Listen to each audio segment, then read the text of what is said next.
भगवते वासुदेवाय। ॐ नमो भगवते वासुदेवाय। ॐ अज्ञानतिमिरान्धस्य ज्ञानाञ्जनशलाकया चक्षुरुन्मिलितं येन तस्मै श्रीगुरवे नमः। नम ॐ विष्णुपादाय कृष्णप्रेष्ठाय भूतले श्रीमते भक्तिवेदान्तस्वामिन् इति नामिने। नमस्ते सारस्वती देवे गौरवाणी प्रचारिणे निर्विशेष शून्यवादी पाश्चात्यदेशतारिणे। जय श्री कृष्ण चैतन्य प्रभु नित्यानंद श्री अद्वैत गदाधर श्रीवासादि गौर भक्तवृंद। हरे कृष्णा कृष्ण कृष्ण हरे हरे, हरे Ram Ram Ram Hare Hare. Hare Krishna. I welcome all the devotees for today's Gita Pravaha session. We completed 16 chapters of Bhagavad Gita so far. Today we'll discuss the 17th chapter. In the 17th chapter, Krishna describes the divine and demoniac natures. What are the qualities of divine people or devotees, righteous people, those who are in mode of goodness? By describing those qualities, Krishna begins this chapter. And later, Krishna also describes the qualities of demoniac people. So he calls them Daivi Sampada and Asuri Sampada. Sampada basically means wealth. The wealth, real wealth of people is not just some money and property. The real wealth is qualities. And good people have good qualities, bad people have bad qualities. What are those qualities? Krishna will describe now. First, he begins with divine qualities. Shri Bhagavan अभयं सर्व अभयं सत्व संशुद्धेर ज्ञान योग व्यवस्थितिः दानं दमश्च यज्ञश्च स्वाध्यायस्तप आर्जवम् अहिंसा सत्यमक्रोधस्त्यागः शान्तिरपैशुनम् दया भूतेष्वलो लुप्त्वं मार्दवं ह्रीरचापलम्. One more shloka. तेज क्षमा धृतिः शौचम् अद्रोहो नातिमानिता Bhavanti sampadam daivim abhijatasya bharata. In these three shlokas, Krishna describes 26 qualities of great souls, divine people, or Daivi Sampada. If you remember in the 15th chapter, the previous chapter, Krishna compared this material world to an Ashwatha Vriksha, a banyan tree. But the fruits of the banyan tree are not described. So the fruits are described here. So in this chapter, Krishna describes the fruits of that Ashwatha Vriksha, which are of two varieties, good fruits and bad fruits. Good fruits are divine qualities, bad fruits are demoniac qualities. These good fruits of divine qualities cause liberation, and the bad fruits of demoniac qualities cause bondage, liberation and bondage. So first Krishna describes the good fruits. So there are 26 good fruits here, means 26 good qualities. Abhayam, Sattva Samshuddhir. First quality is Abhayam. Abhayam means fearlessness. A devotee is fearless. Now, there's a difference between being fearless and being careless. I don't care. I don't fear. So that may sometimes come out of arrogance and negligence and ego. But the fearlessness of a devotee is characterized by the devotee's faith in Krishna, dependence on Krishna. The more we are devoted to Krishna, the more we are dependent on Krishna, the more we become fearless. The more we understand that Krishna is our protector, our master, our well-wisher. So that understanding of Krishna's power and position and his love for us naturally removes all fears in us. Krishna said, Yogakshemam Vahamiham in the 9th chapter. Krishna also said, Mattaha Parataram Nanyat Kinchidasti Dhananjaya. There is no one superior to me. There is no one higher to me. And Krishna said, Mayametam Tarantite. Mamevaye Prapadyante Mayametam Tarantite. You take my shelter, I will protect you from Maya. I will protect you from all dangers. Tesham aham samudharta mrityu samsara sagarat. So in the last 15 chapters, 16 chapters, Krishna has been giving so many assurances to his devotees. Ma Shuchaha, he will say in the end. So once you understand that Krishna is our protector, you will naturally become fearless. No material fears. That's the first quality of a devotee. Abhayam. Second is Sattva Samshuddhir. Means one should have pure heart. Sattva means heart. Sattva can also mean mode of goodness, but in some context, Sattva word refers to heart. Samshuddhi means purification. One should have a pure heart. Third, see, pure heart, what does it mean? It should be devoid of any malice. Purity of consciousness basically means we should not have any malice like envy, jealousy, and some kind of like intolerance to seeing others' success. So all this is malice. So heart should be freed from malice. And how to purify that heart? By following the rules and regulations in the scriptures, by following the prescribed sadhana in the scriptures, we naturally purify our heart, sattva samshuddhi. Third quality is gnana yoga vyavasthitihi, means cultivation of spiritual knowledge. So gnana means spiritual knowledge. So one is to cultivate that. Fourth quality, danam, charity. Fifth quality, damaha, self-control. Sixth quality, yajnaha, performing sacrifice. Seventh quality, swadhyaya, means studying the Vedas. Eighth, tapa, austerity. Ninth, arjavam, simplicity. Now, each of these qualities can be elaborated for 1 hour or 2 hours or 1 day or 2 days also. So, just on the word simplicity, we can discuss a lot. Just on the word Swadhyaya, Vedic study, we can have a big course only. But Krishna is listing the qualities. Later, he will elaborate the qualities. And later, Bhagavatam elaborates the qualities. So, and also Bhagavatam presents the devotees who have demonstrated these qualities. So, for example, this dhanam word is there. Uh, Everybody need not do dhanam. So, the fourth quality, dhanam, charity, that is meant primarily for grihasthas. So, amongst the four ashramas, brahmachari, grihastha, vanaprastha, sannyasi, uh, grihasthas are allowed to earn money. Brahmacharis, they're supposed to learn, not earn. So Vedic studies, Swadhyaya word, seventh quality, that is meant for brahmacharis primarily. And Dhanam, that is meant primarily for grihasthas. Because they earn, they support the other three ashrams. So brahmacharis are dependent on grihasthas, vanaprasthas are dependent on grihasthas, sannyasis are definitely dependent on grihasthas for their maintenance. Then what will the other three ashrams offer the grihasthas when the grihasthas are maintaining?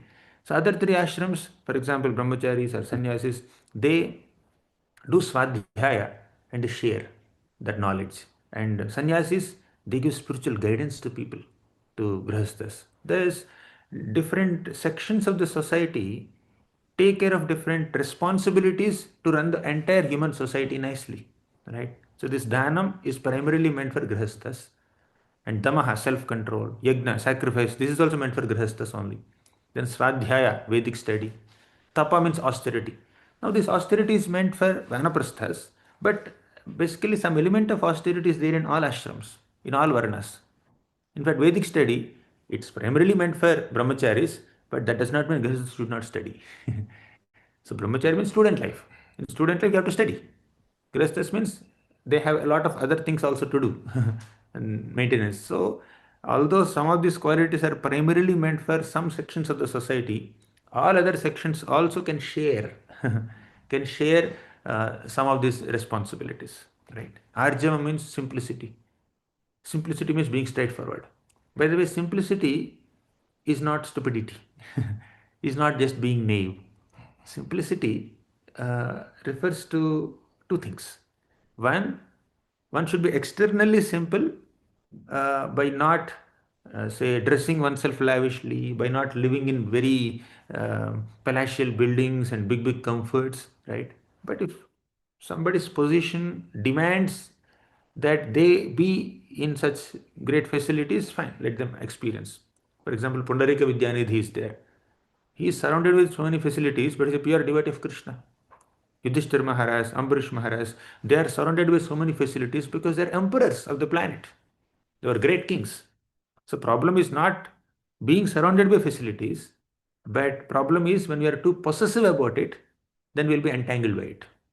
Having possessions is not wrong, being possessive is wrong.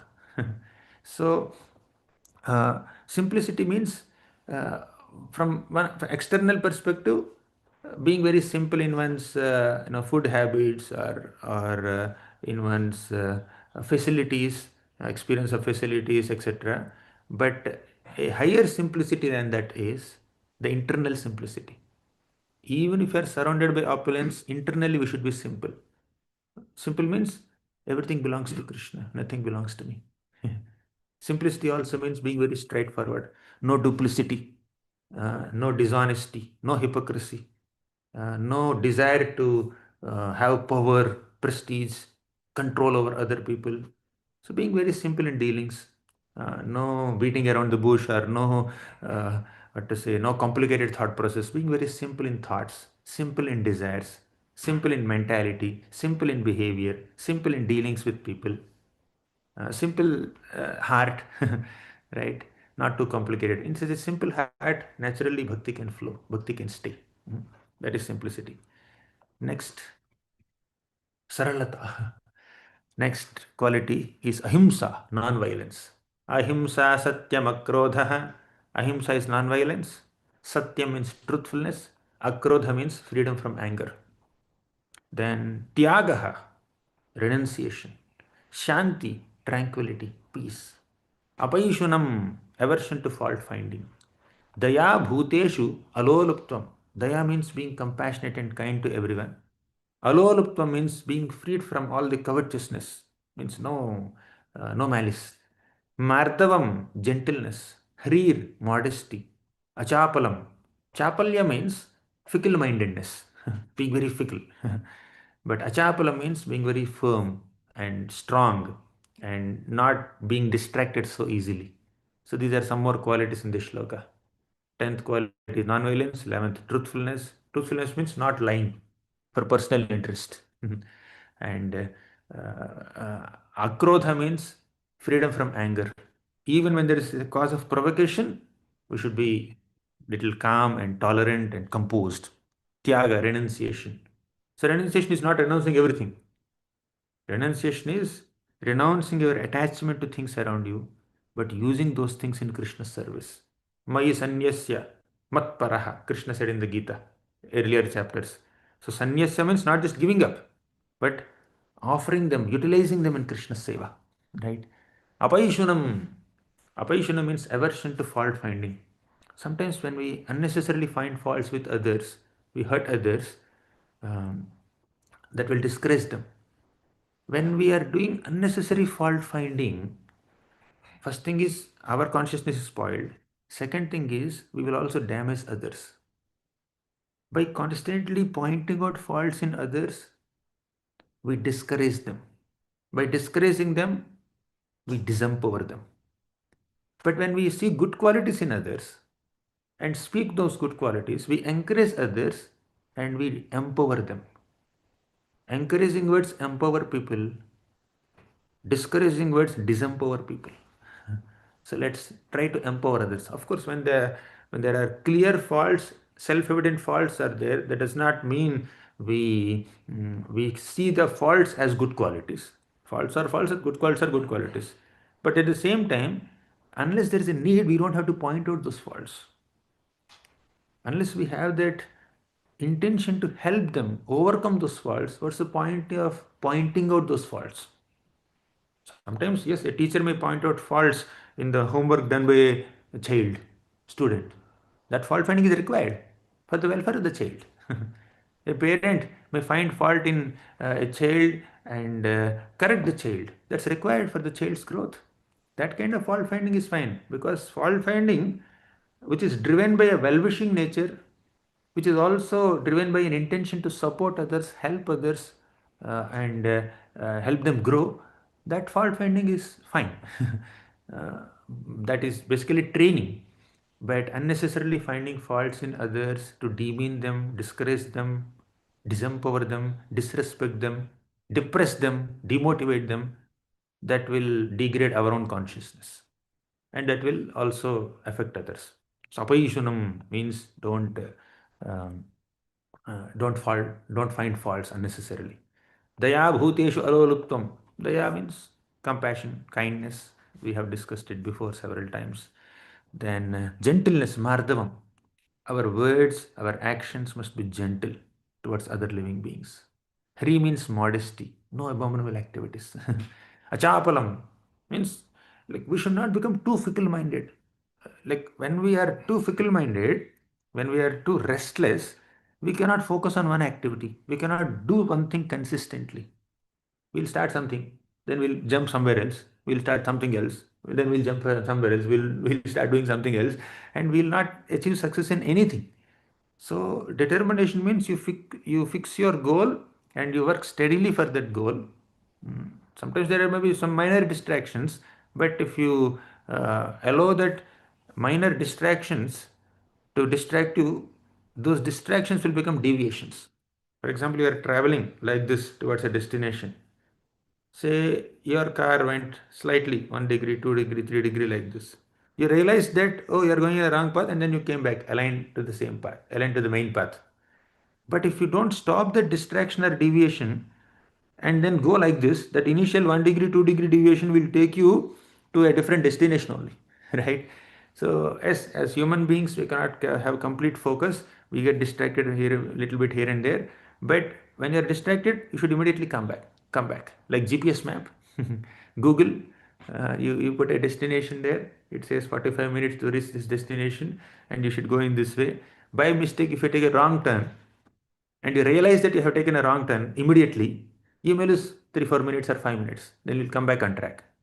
But if you have not even realized that you have taken a wrong turn, you go in that direction only, thinking that you are going in the right way. We'll end up wasting time. We'll go to different destination only, right? Therefore, we need guidance. So, because conditioned soul is fickle-minded, conditioned souls require guidance from Guru, one who is more advanced, one who is more intelligent, one who is more focused, right? We need we need guidance of great souls so that we are protected from achapalam, from chapalam. Chapalya means fickle-mindedness. Next, Tejaha Kshama Dhriti Shaucham Adroho Natimanita. Tejaha, vigor. Kshama, forgiveness. Actually, although Kshama, forgiveness, quality is listed in the 26 qualities of a Vaishnava, this Kshama or forgiveness doesn't exist in the dictionary of a Vaishnava only. You know how? Because a Vaishnava doesn't take offense. Where is the question of forgiveness? If somebody comes and falls at the feet of a devotee and says, please forgive me, devotee says, what offense have you done? You have not done any offense. So, where is the question of forgiveness? Like Durvasumani came and fell at the feet of Ambrish Maharaj, begging forgiveness. Then Ambrish Maharaj said, no, he felt very uncomfortable. Don't fall at my feet. You are a sannyasi, you are a brahmana. I am a simple grahastha. So you please don't fall at my feet and embrace me like this. You want your life to be saved? Then Ambrish Maharaj offered a prayer to Sudarshan Chakra. Oh, Sudarshan Chakra, if I have done any pious activities or spiritual activities, in exchange of all the spiritual credits, save the life of this Brahmana here. That Brahmana, that sannyasi, has a lot of superiority complex. He thinks that I am better than Ambrish Maharaj. He even tried to kill Ambrish Maharaj. But here is Ambrish Maharaj being very kind. He forgave him. In fact, he did not even forgive him because he never took an offense only. He prayed for him. Right? So we should not be offended by others' offensive behavior. Yes, they may offend us. That's because of lack of their good culture, but we should not get offended. Right? Of course, when somebody is bothering us, it's our responsibility to protect ourselves. We cannot imitate Ambrish Maharaj in Kali Yuga, especially. There will be so many Durvasmunis around us. If we imitate Ambrish Maharaj, many are ready to follow the footsteps of Durvasmuni. So we need to protect ourselves, but at the same time, we should not hold any grudge. Kshama. Dhriti is fortitude. Shaucham, cleanliness. Again, this has two parts: internal cleanliness and external cleanliness. Externally, you take bath and then wear clean clothes. That's one type of cleanliness. But internal cleanliness is you keep your heart free from all kinds of malice, all kinds of envy, pride, greed, etc. Next, adroho na atimanita. Droha means never think of harming others. Na atimanita. Uh, be simple and don't have any hankering to be honored by others. Na atimanita. Bhavanti sampadam daivim abhijatasya bharata. So this is Daivi Sampada. All these 26 divine qualities are the real wealth of great souls. So there is no end to elaborating on these qualities, but I need to move fast. Next, Shloka describes the demoniac qualities. Dambho darpobhimanascha krodha parushyameva ajnanam chabhijatasya partha sampadamasurim. Dambha means pride. Darpa means arrogance. Abhimana means conceit. All these are like same quality in multiple flavors. So Dambha means pride. And we are Acharyas gives these explanations, specific explanations for each of these words. Dambha is pride in general. But what exactly is that pride here? People want to make a show of dharma or religion even if they're sinful. They are sinful people, but they perform some kind of religious activities or some kind of rituals, etc. And they are very proud. Yes, we are very pious people. Then darpa means arrogance. So arrogant people are very proud in their because of their wealth and education. Abhimana means conceit. So here, this is also a pride, but that is a pride characterized by a desire to receive worship from others. That is conceit. This is how Acharyas explained. Damba, Darpa, Abhimana. Then Krodha means anger. Then Parushya means very harsh speech, rough language in front of others. Right? Then Ajnanam means ignorance. What is ignorance? Multiple facets of ignorance are there. One ignorance is ignorance of our real self identity as servants of Krishna. That's the basic flavor of ignorance. Then another type of ignorance is lack of discrimination, lack of discretion, lack of understanding of what is good, what is bad, what is right, what is wrong, what is beneficial, what is harmful. If we cannot differentiate that, then it's ignorance. It's like whimsical, being very whimsical, right? So Partha Sampada Masurim. So these are the qualities of, this is the wealth of asuras, means demoniac people. Now, Krishna says, what is the result of having these kinds of qualities? Daivi sampad vimokshaya nibadhyantyasuri mata. When you have Daivi sampada, when you have divine qualities, that will lead to vimoksha, liberation. But Asuri, when you have Asuri Sampada or demoniac qualities described in the fourth chapter, then Nibadhananti, that will create bondage in this material world. Mashuchaha, don't worry, Arjuna. Sampadam Daivim Abhijatosi Pandava. You are born with divine qualities. Arjuna was thinking, as Krishna is explaining these qualities, Dambodhar Pobimanascha, Teja Kshama Dhruti Saucham, good qualities and bad qualities. Oh, what qualities are there in me? Arjuna was analyzing. Then Krishna said, don't worry. You are born with all divine qualities. You don't have bad qualities. You don't have Dambha, Darpa, Abhimana. Duryodhana has all these qualities. But you are kind. You have Teja, Kshama, Dhriti, Shaucham, all this you have. So, next shloka. Uh, Krishna says, Pravrittim cha nivrittim cha janana vidurasuraha na shaucham na pichacharo na satyam teshu vidyate.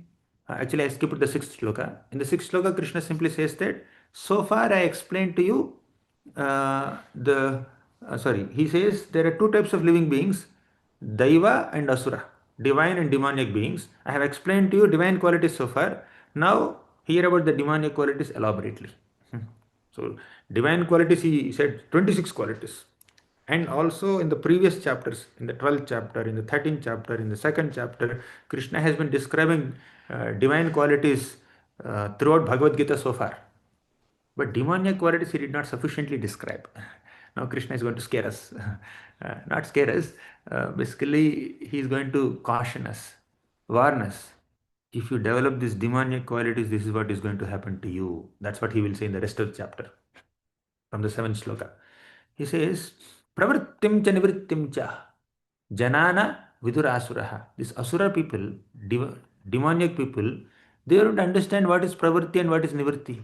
Means they don't understand what is good, what is bad, what is right, what is wrong. They don't understand. Na shaucham, they have no cleanliness. Na api chacharo, they have no achar. Achar is there is no vyavhar, there is no proper etiquette. Then na satyam teshu vidyate. They don't understand what is truth. They're very ignorant of what is right and what is wrong. असत्यम अप्रतिष्ठम ते जगदाहुरनीश्वरम अपरस्पर संभूतम किमन्यत् कामहैतुकम. These people base their lives on asatyam, untruth. And jagadahur anishwaram, they also say anishwara. Ishvara means the controller.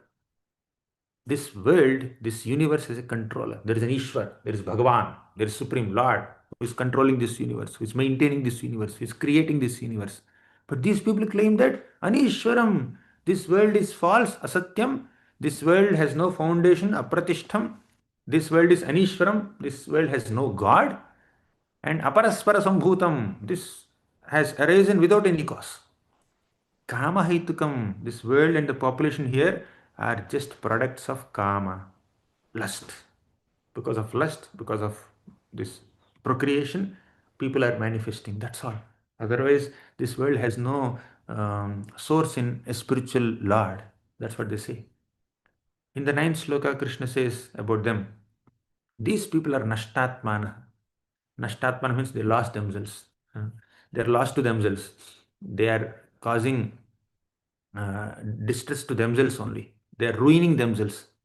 They engage in ugra karmas, means horrible works that are meant to disturb this world and destroy this world. You know what are the consequences of their activities? Krishna says in the next sloka, काममाश्रित्य दुष्पूरं दम्भमानमदान्विताः मोहाद् गृहीत्वा सद्ग्राहान् प्रवर्तन्ते अशुचिव्रताः. Kamam ashritya dushpuram. They take shelter of kama. Kama means lust or intense desire. Lust is not just attraction towards opposite gender. This kama refers to any intense desire, any material ambition. With those material ambitions and material desires, which are never fulfilled. Dushpura means they cannot fulfill their desires. But still, they take shelter of that desire only. Dambha, mana, madanvita. They're endowed with dambha, mana, means false prestige, anger, arrogance. They're very puffed up. Moha, delusion. Grihitva, asad grahan. They accept bad things. They accept bad conception of life. Pravartante ashuchivrataha. Ashuchivrata means they don't follow any pure standards. Like basic purity is getting up and taking a bath. Even that purity also they don't have. If you're sick, that's a different thing, but people don't even have physical cleanliness. What to speak of internal cleanliness? Not holding any grudges or negativity in the heart is a symptom of internal cleanliness. But they are not clean internally. They hold negativity, they hold a lot of envy, arrogance, pride, jealousy, bitter feelings towards others. They even make plans to degrade others, to demean others, to pull them down consciously. They even diplomatically maneuver the situations, manipulate the situations to harm others, to eliminate others, to sideline others. All this is lack of inner purity, right? Kamamashritta Juspuram, because they have bad desires, all this will manifest in all other qualities. There are six anarthas, right? Kama, Krodha, Lobha, Moha, Mada, Matsarya. For all the six anarthas, Kama is the source. Kama is the basis. Kama means lust, right? Desire. When that Kama is fulfilled, then we'll become greedy. We'll get Lobha. When the Kama is not fulfilled, we get Krodha, anger. So Kama, when it is not fulfilled, it leads to Krodha. Kama, when it is fulfilled, it leads to Lobha, greed. Now, Moha, illusion. In fact, to have Kama itself is Moha. Right? So having material desires itself is an illusionary state of existence. And that Kama will increase that illusion. The more we are obsessed with the desire, the more we are illusioned. So Kama leads to Moha also. Then Madamatsarya. Mada means pride. When your desire is fulfilled, we become proud. Right? When my desire is fulfilled, I become proud. Others' desire is not fulfilled. My desire is fulfilled. There is pride. When your desire is not fulfilled and others' desire is fulfilled, we become envious. My God, my desire is not fulfilled. This is Matsarya. This kama is the basis for krodha, moha, mada, matsarya, lobha, all. So once we regulate our kama, once we channelize our kama, desires nicely towards serving Krishna, we'll be relieved from all other anarthas. Let's work on this foundational bad quality, kama. Then krodha, lobha, all will follow. It's not that I don't have kama, but I have krodha. I don't have any desire, but I have a lot of anger. It doesn't work like that. You have anger means there is a desire which is unfulfilled. Your expectation is not fulfilled. Therefore, you're angry. Right? Next. I don't have kama, but I have a lot of lobha. I have a lot of greed. How is it possible? Greed is basically an intensified kama. It's an intensified desire, intense longing. You're too much hankering for it. So, kama mashritta dushpuram. Next shloka. Chintamaparimayam cha prayantam upashrita. Chinta means lot of anxieties. Mind is filled with anxieties for this person. And that anxiety will stay till the end of their lives. That's how anxious they are. They're anxious to fulfill their desires. They're say they fulfill the desire. They wanted to become multimillionaire, they become multimillionaire. Again, there's a chinta. What is that chinta? Somebody must steal this money. I have acquired this money. There is some anxiety to acquire the money. And after acquiring the money, there is more anxiety to protect the money. Fear of losing that money. And I will go a little faster now. 13th shloka onwards, Krishna says about the thoughts of these people. These people say, they think, I gained a lot of wealth today. I will gain more as per my desires. And I have killed my enemies, I will kill more enemies. And I am the Lord, I am the Master, I am Bhogi, I am the enjoyer, I am Aham Ishvara, I am perfect, I am powerful in all respects. I shall perform sacrifices, I will attain heavenly planets, I will attain higher realms of existence. That's how Asha Pasha Satair Baddha. Asha is desire. Pasha means bondage. Their desires only bind them. How many desires they have? Shatair, hundreds of desires. They are bound by their hundreds of desires. Kama Krodha Parayanaha. They are devotees of Kama and Krodha. Devotees are Vasudeva Parayana, Narayana Parayana, Krishna Parayana. But demonic people are Kama Krodha Parayana. They are devotees of Kama and Krodha. Ihante Kama Bhogartham. So, like that, these people have such bad thoughts, illusory thoughts to enjoy in this world. Prabhupada gives a beautiful example in one of his purports in Bhagavatam. A bee, honey bee, this goes to different flowers and accumulates honey and brings that honey and stores in beehive. Like that, many other bees also store. So, like that, all the honey is stored in the beehive. And when that bee who collected that honey wants to enjoy that honey in the beehive, other bees will start biting this. No, you will not enjoy. I will enjoy. Similarly, for example, a householder, he works so hard to accumulate so much wealth, so much of money, whether it is in the form of property or a bungalow or a car or other facilities. When he is trying to enjoy these facilities, he will not be allowed to enjoy by his own family members. They will come for competition. They will say, no, you don't enjoy, we will enjoy. Or even if he wants to enjoy, even if his family members are allowing him to enjoy also, he may not have the ability to enjoy because he worked so hard to acquire that wealth. By this time, he got that wealth, he became very sick. He cannot enjoy anymore. He became very old. He cannot enjoy anymore. So a bee collects so much honey with hard work, but bee cannot enjoy that honey. And sometimes the bee is bitten by other bees. Sometimes the honey thief is there, right? So he will just throw an arrow and then steal all that honey by multiple methods, right? He will chase away all the honey bees and take away all that honey. That's how the human effort is being wasted. Uh, then aneka chitta vibhranta, mind is completely occupied with so many conceptions.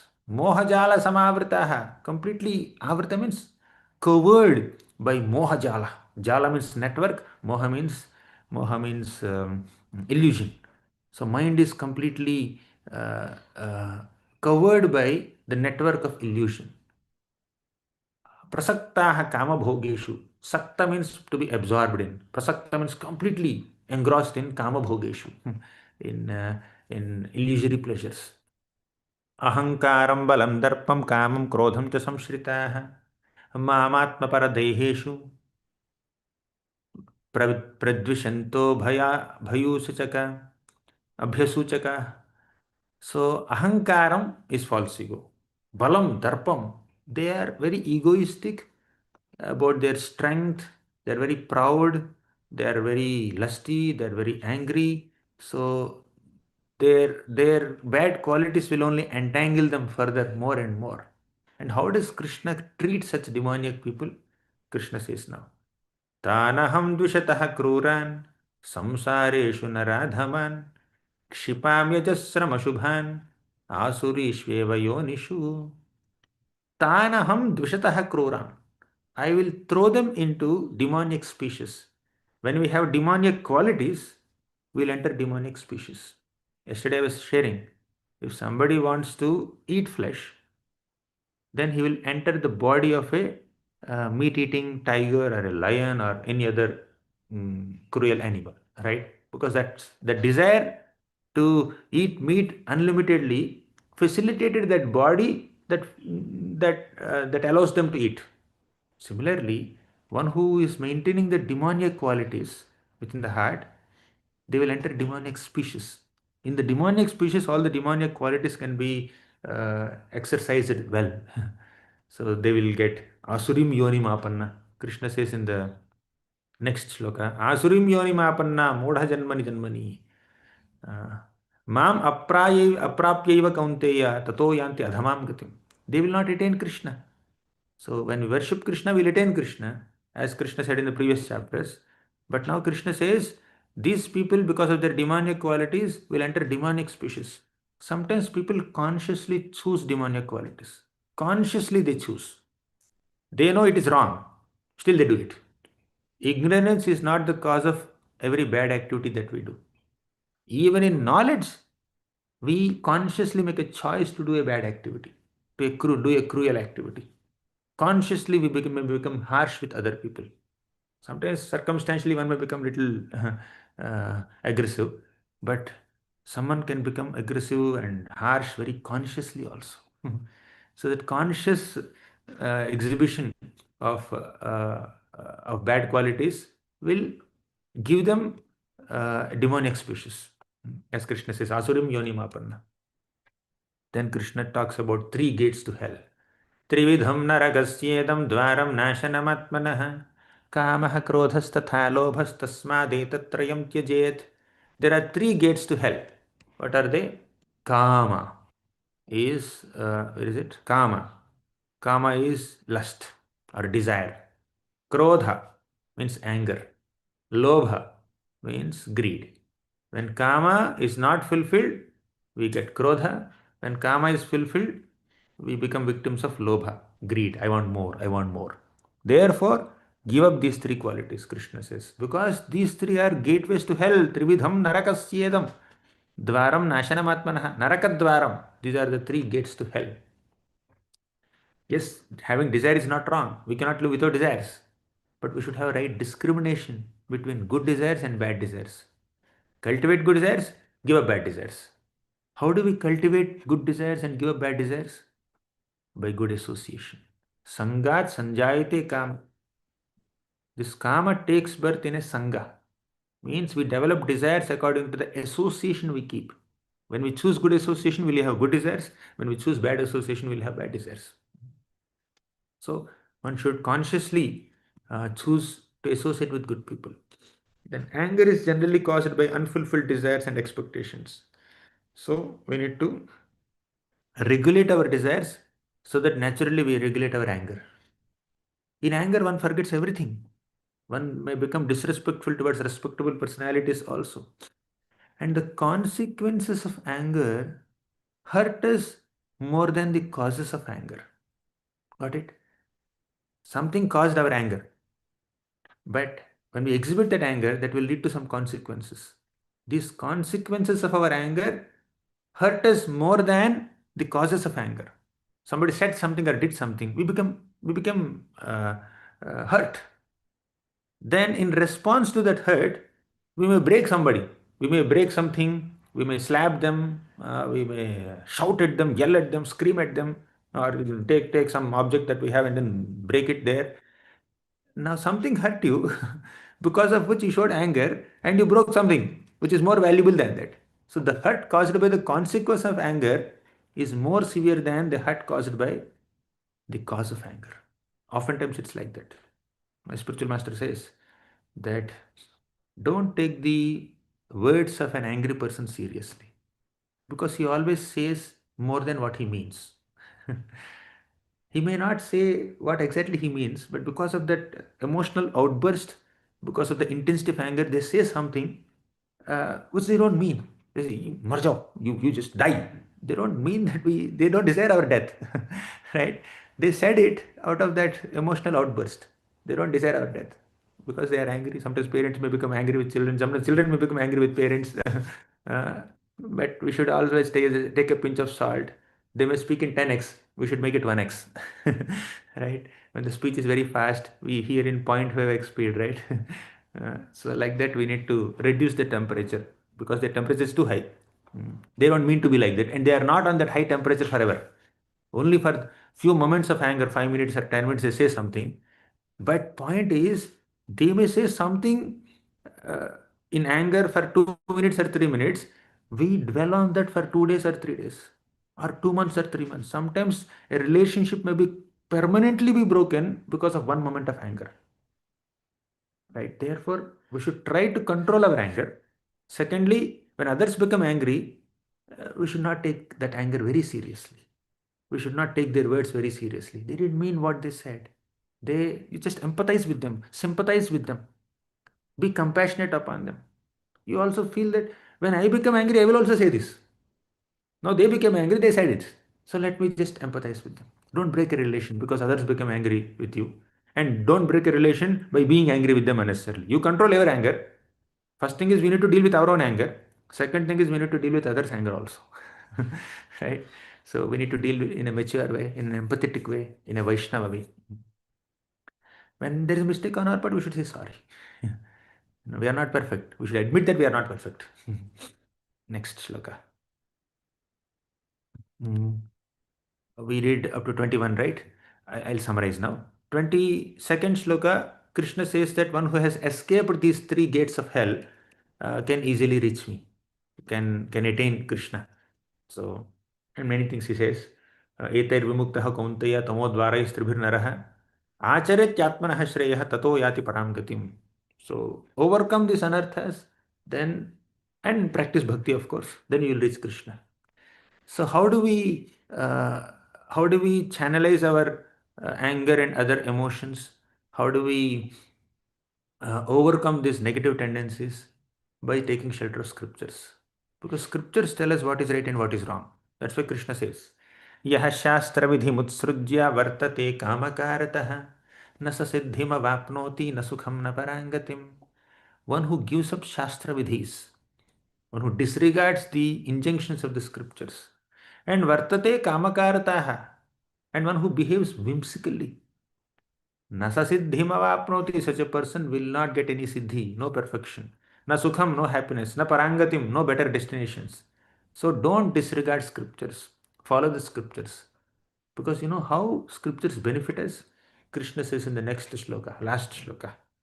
तस्मात् शास्त्रं प्रमाणं ते कार्याकार्यव्यवस्थितौ ज्ञात्वा शास्त्रविधानोक्तं कर्म कर्तुम् इहार्हसि.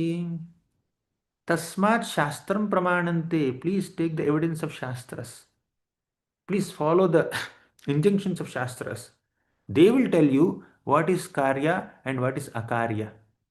Karya means that which can be done. Akarya means that which must be avoided. Karya, akarya, vyavasthito. So, what is right and what is wrong, Shastras will teach us. Therefore, take shelter of Shastras. Don't behave whimsically, Krishna says. Gnatva Shastra Vidhanoktam. Gnatva means you understand. What should you understand? Shastra Vidhana, the regulations and the rules of scriptures, the teachings of scriptures. Then Karma Kartum. Then you perform your activities. Perform your activities in accordance with the instructions of the Shastras. Then we can be assured that what we are doing is right. We need to mold our actions and emotions in accordance with the teachings of the scriptures. Then, then we can be assured that we are on the right path. So, what if some people don't have faith in scriptures? What if they concoct their own methods ignoring the scriptures? Who are they? Under what mode are they? Satvaguna, Rajoguna, Tamoguna. Krishna will answer this in the 17th chapter. We'll discuss it tomorrow. Thank you very much. Srimad Bhagavad Gita ki jai, Srila Prabhupada ki jai.